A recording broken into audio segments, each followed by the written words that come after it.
Alright, stop me if you've heard this one before. Superhero walks into a bar, right? Bartender asks, what'll it be? Superhero says, I'll have me a rum on the rocks, please. The bartender says, do you want anything extra in it, like lemon or Coke, anything like that? And the superhero says, no, just ice. I've always wanted to do an opening monologue on that line. Well, I thought it was funny, sir. Thank you, fans.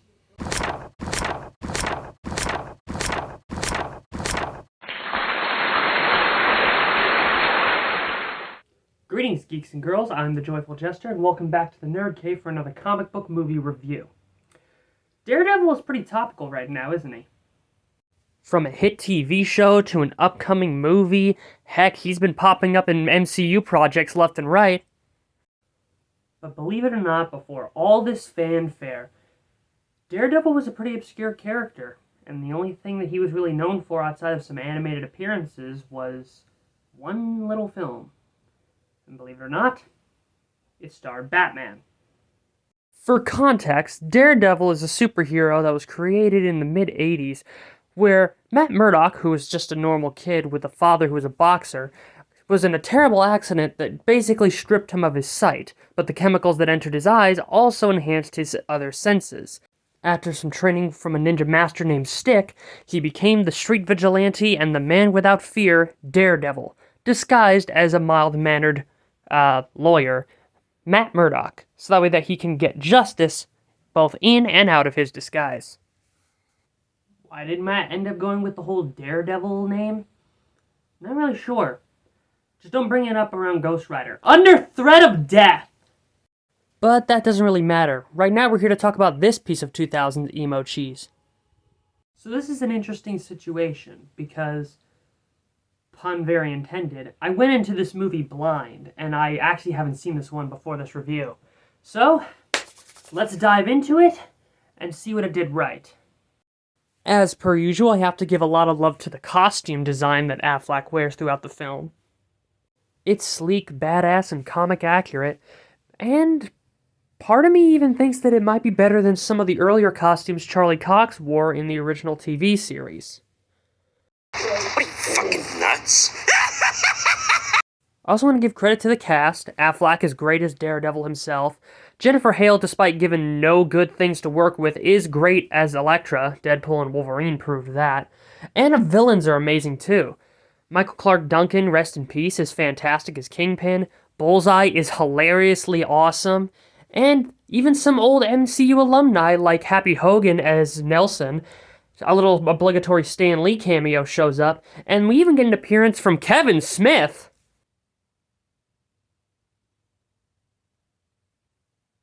I guess having a conversation with Stan Lee in Mutants, Monsters, and Marvels, Stan put a good word in for him. Also, I'm putting my foot down. The action scenes in this movie are pretty good. While the CG can be sometimes noticeable, most of the action is practically done, and I have to give it credit for that. Okay, on to the cons. One of the first things that made me upset is the lack of Stick in this movie. He's such a big part of the character, and he's just removed from the film. I mean, it'd be like in the Ninja Turtles movie if Splinter was just erased from the origin and they just explained that the Turtles learned their ninjutsu skills through their mutation. It just doesn't seem right. But the moment that really turned me off to this movie is the opening fight where Daredevil has a man killed by just letting him get run over by a train. I mean, in this film, we have a whole arc about Daredevil not wanting to be seen as the bad guy, which I would feel for if you didn't let an innocent man get run over by a train. I hate to say it, folks, but having Daredevil kill a man in the very first scene essentially shot their story in the foot. Daredevil even is established to have a no-killing rule in this film when he spares Kingpin's life at the end. And again, I would feel for this if you didn't have him kill someone in the first scene of the movie. I'm sorry, but that cool line about the C train doesn't really suffice as a replacement for all the plot holes that this one scene gives for the entire rest of the movie. And then you got Elektra. What the hell did you do to Elektra? For those of you who don't know, Elektra is a badass assassin lady, trained by ninjas similar to Daredevil, and she's also an assassin for hire. She's even worked for the Kingpin a few times. In this, she's basically just Diet Harry Osborn from the Spider-Man movies. She's the rich daughter of a billionaire whose father is killed by Bullseye, and Daredevil is framed for it, and we get the whole very simple, "You killed my father" storyline that Spider-Man 2 and 3 would do later. And then outside of fighting Daredevil, the only action scene we get with her is her getting her ass kicked by Bullseye. Rather easily, I might add. So she's been fridged, essentially. I still don't understand how they could do that to such a great character. I mean, this is the chick that dated the Punisher in the comics. She was such a badass. She's supposed to be on the same level of Wonder Woman or Sue Storm. What the hell did they do to her here?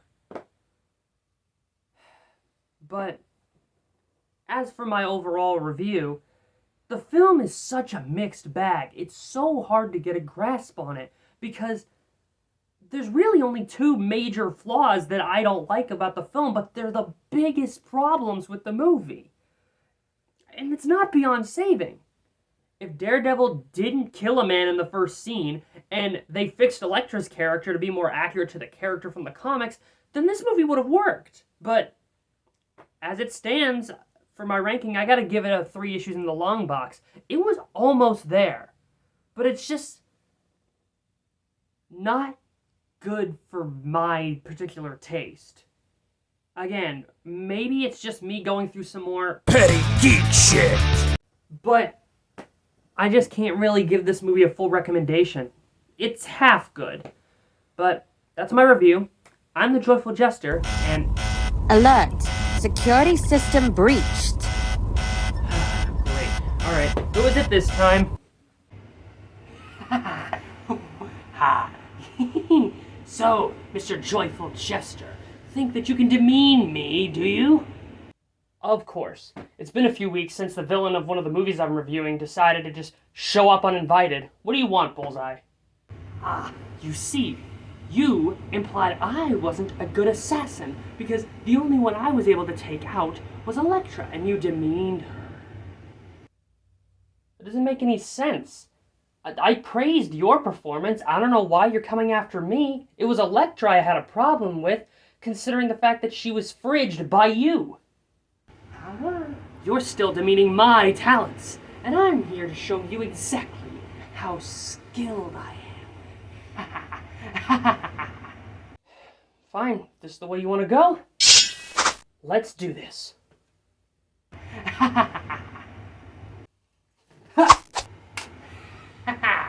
Oh, you think that you're so smart, do you?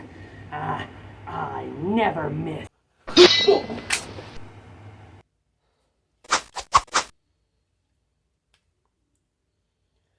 Fans, could you call somebody to deal with him? Yes, sir. Oh, right.